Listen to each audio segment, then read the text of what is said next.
真係冇諗到啊！今次真係突發中嘅突發，大家坐穩未？個個都以為政府庫房乾塘，日日喊窮話要節流，點知2026年嘅財政預算案竟然有咁大個反轉。收到風啦！最新消息話，2月25號發表嘅預算案，政府唔單止成功滅赤，仲要係有盈餘。係盈餘啊，即係話庫房有錢剩啊！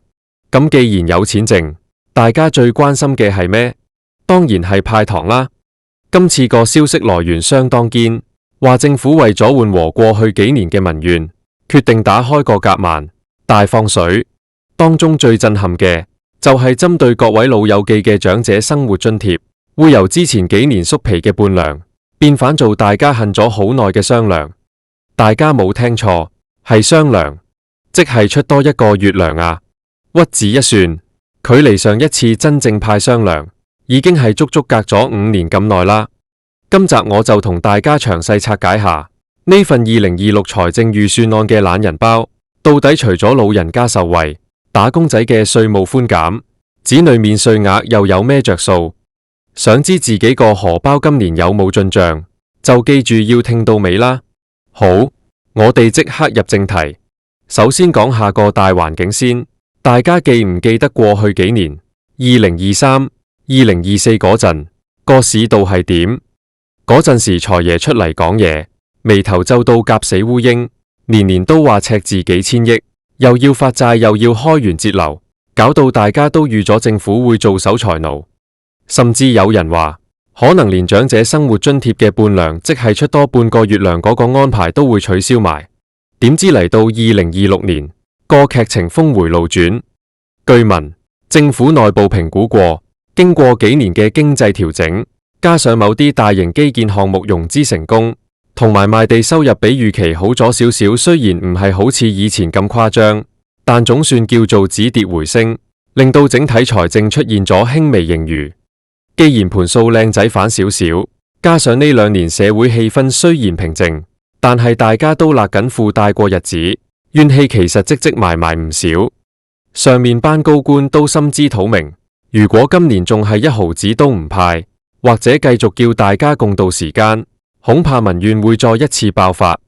所以今次嘅策略好明顯，就係要用盈餘嚟做藉口，實行派糖減怨。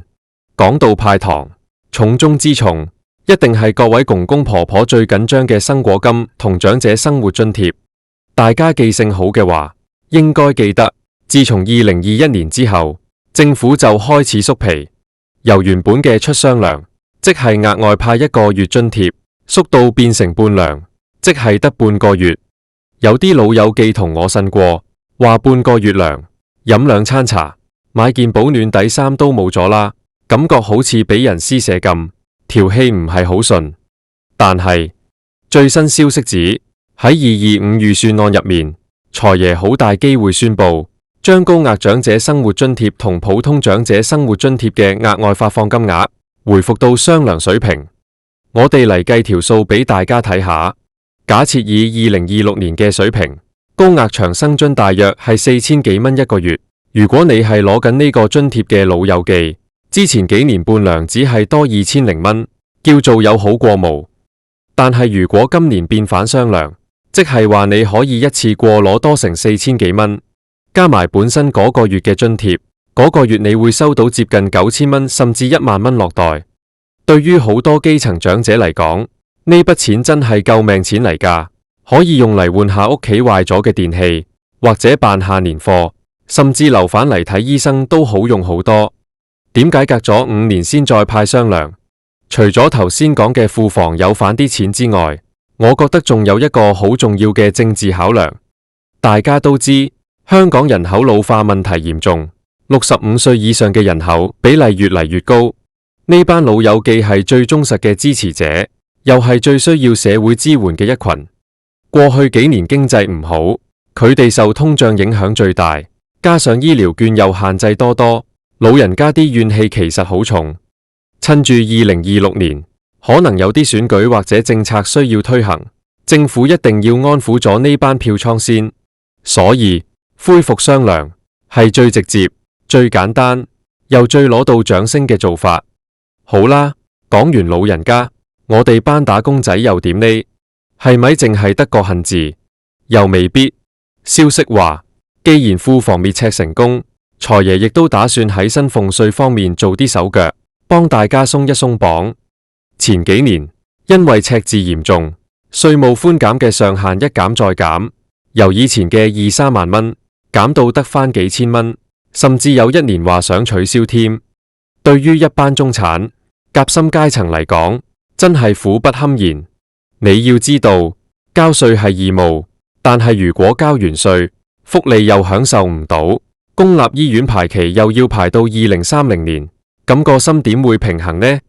據聞今次預算案，薪俸稅同個人入息課稅嘅寬減上限有機會提升返，雖然未必會去返以前最豪爽嗰陣嘅3萬蚊，但係好大機會會由之前嘅6000蚊或者1萬蚊水平調高返去12000蚊，甚至15000蚊。即係話，如果你今年要交稅，只要你嘅稅款係喺15000蚊以下，政府豪俾你，唔使交。就算你要交多過15000，都可以扣減呢個數。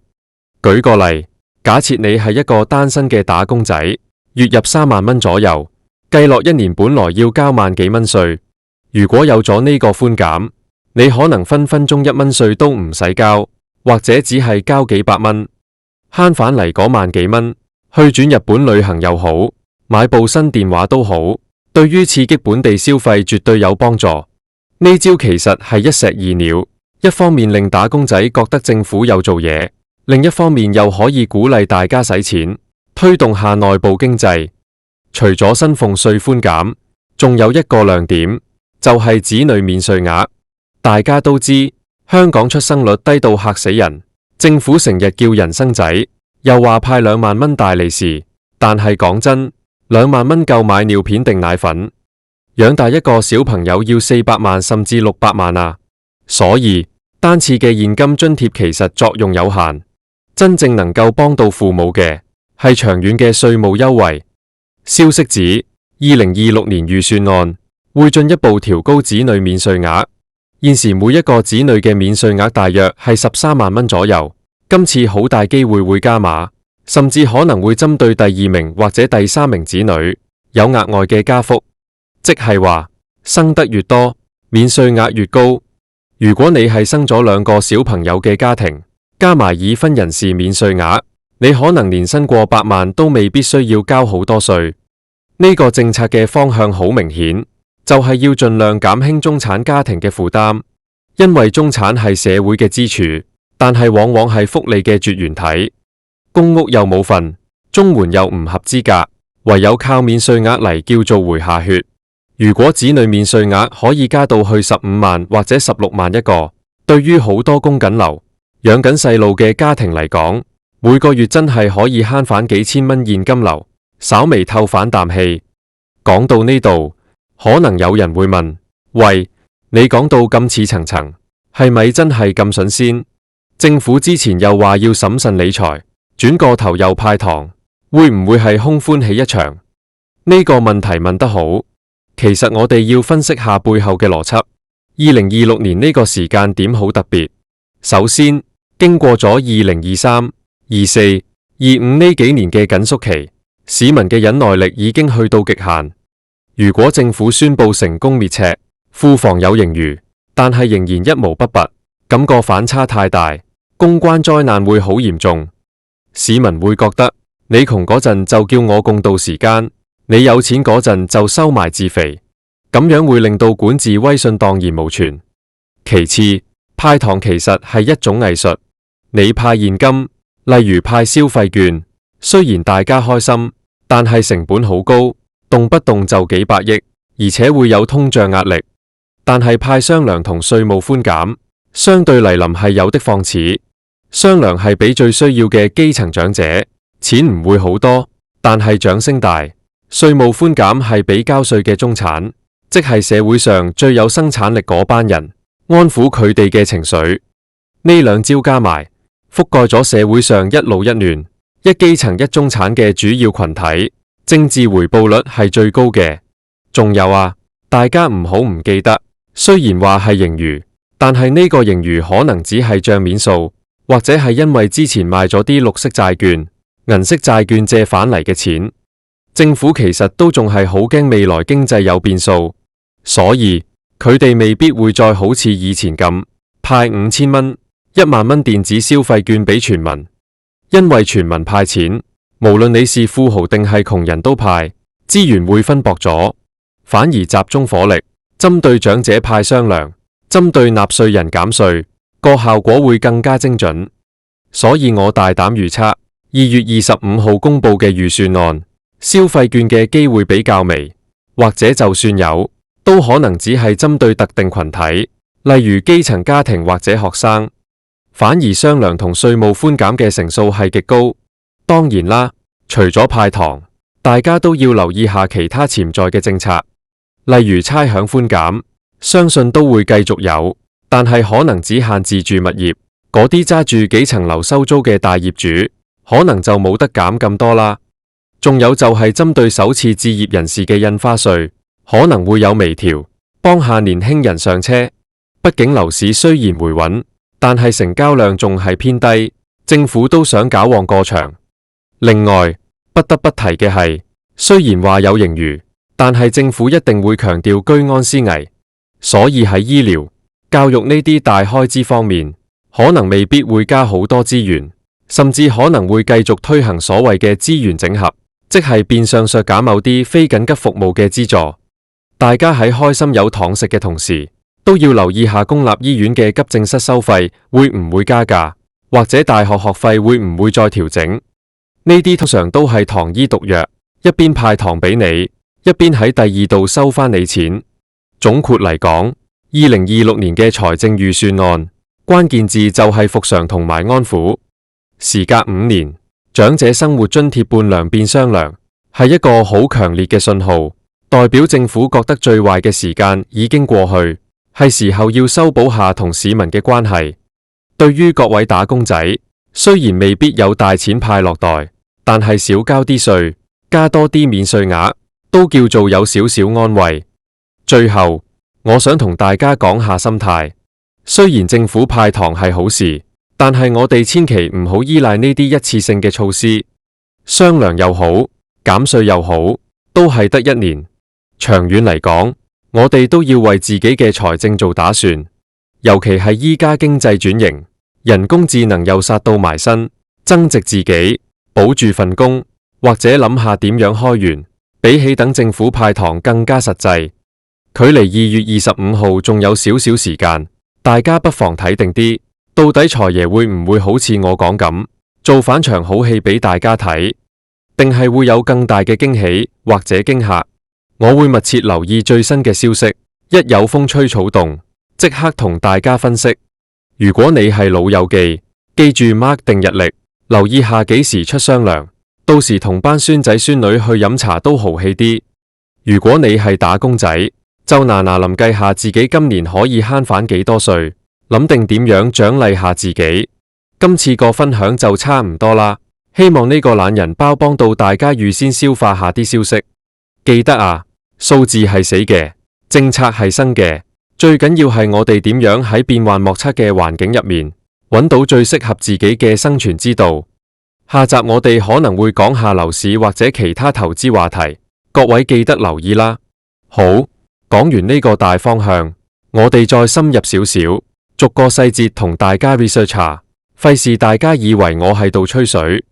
先講返長者生活津貼個雙糧，好多人倍有降解，以為雙糧即係每個月都 double， 唔係㗎。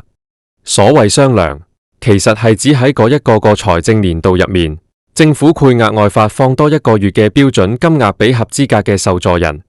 舉個具體例子，如果2026年嘅高額長生津係4195蚊，我假設通脹調整咗少少，咁平時你每個月就係攞呢個數。等到預算案通過，通常係6月或者7月左右，政府就會喺你原本發津貼嗰日入多4195蚊俾你，即係嗰個月你匯現到戶口有8390蚊。但係之前幾年嘅半糧係點呢？就係額外嗰筆剪得一半，即係大約2000蚊。如果你將呢2000蚊除開12個月，其實每個月即係多咗百幾蚊，買斤菜都未必夠。所以今次變反全糧，對於好着緊每個月現金流嘅長者嚟講，分別真係好大。尤其是依家物價貴，去茶樓叫龍蝦餃都要幾十蚊，多咗呢4000幾蚊，心理上個安全感都大好多。再講深入啲關於薪俸稅嘅問題，頭先講過寬減上限可能去返15000蚊，其實對於好多剛畢業出嚟做嘢幾年嘅年輕人，呢個措施最受惠。點解？因為佢哋人工通常唔係超高，可能2萬幾3萬蚊，扣除基本免稅額同埋強積金供款之後，應課稅入息實額其實唔算好多，計出嚟嘅稅款通常都係幾千蚊至1萬蚊左右。如果有咗呢個寬減，佢哋基本上係零稅務負擔。喺2026年呢個時代，後生仔女儲錢買樓又難，租樓又貴，如果連稅都唔使交，每個月儲多1000幾百，積少成多，對於佢哋建立自己嘅財政儲備係好關鍵嘅。至於子女免稅額，我收到風，政府內部有人提議引入累進式嘅免稅額，即係生第一個免稅額係13萬，生第二個免稅額加到15萬，生第三個可能去到18萬。雖然最後定案係點未知，但係個方向肯定係鼓勵多生。如果你係一個有3個小朋友嘅超級爸爸或者超級媽媽，你嘅總免稅額可能會達到驚人嘅40-50萬，加埋你自己同配偶嘅免稅額，即係你家庭年收入去到70-80萬都未必使交稅。呢個對於想生小朋友但又怕養唔起嘅中產家庭，絕對係一支強心針。仲有一樣嘢大家好少留意，就係租金扣稅。政府前2年推出咗住宅租金扣稅，上限係10萬蚊。據聞因為租金指數持續高企，今次預算案有可能會將呢個上限稍微調高，例如去到12萬蚊。即係話，如果你係租樓住嘅，你每年可以扣減嘅應課稅入息又多咗2萬蚊。假設你嘅最高稅率係17%，即係可以直接慳返3400蚊稅。少數怕長計啊，3000幾蚊夠交一個月水電煤加上網費有找啦。講完着數，都要講下個滅赤嘅背景。點解2026年會突然有盈餘？大家唔好以為係經濟好到不得了，其實好大程度上係因為政府之前幾年勒緊褲帶現效，好多公務運編制凍結咗，好多非必要嘅開支冚咗，再加上可能某啲大型基建項目嘅撥款延後咗，所以係賬面上整正咗個數字。所以大家唔好因為現到有盈餘就以為香港發大達，可以大魚大肉。呢個盈餘其實係慳返嚟，唔係賺返嚟嘅。既然係慳返嚟嘅錢，政府派俾大家嗰陣，自然會更加謹慎。佢哋唔會想一派完，出年又變反赤字。所以我先會話，呢次派糖係一次性為主，唔會變成恒常性嘅福利增加。例如，佢唔會直接加長者生活津貼個每月金額，而係選擇派雙糧，因為雙糧派完就冇。下年如果不幸又有赤字，佢可以隨時收返，唔會有法律責任，又唔難向公眾解釋。呢啲就係財爺嘅算盤，打得好響㗎。另外，關於2月25號呢個日子，大家都要留意個時間表。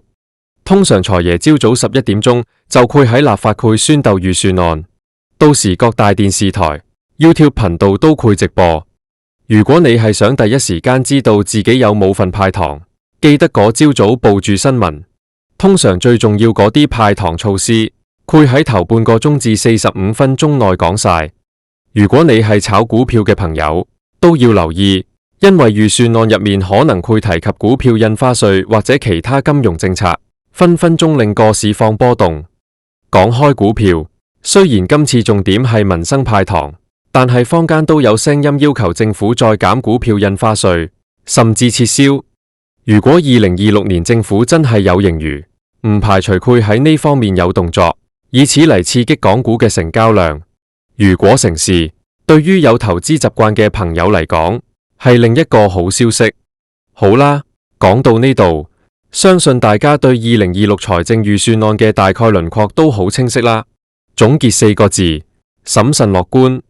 樂觀在於最艱難嘅赤字時期似乎暫時過去，政府有能力亦都有意願去派糖，尤其是恢復長者雙糧同埋增加稅務寬減，係實實在在嘅着數。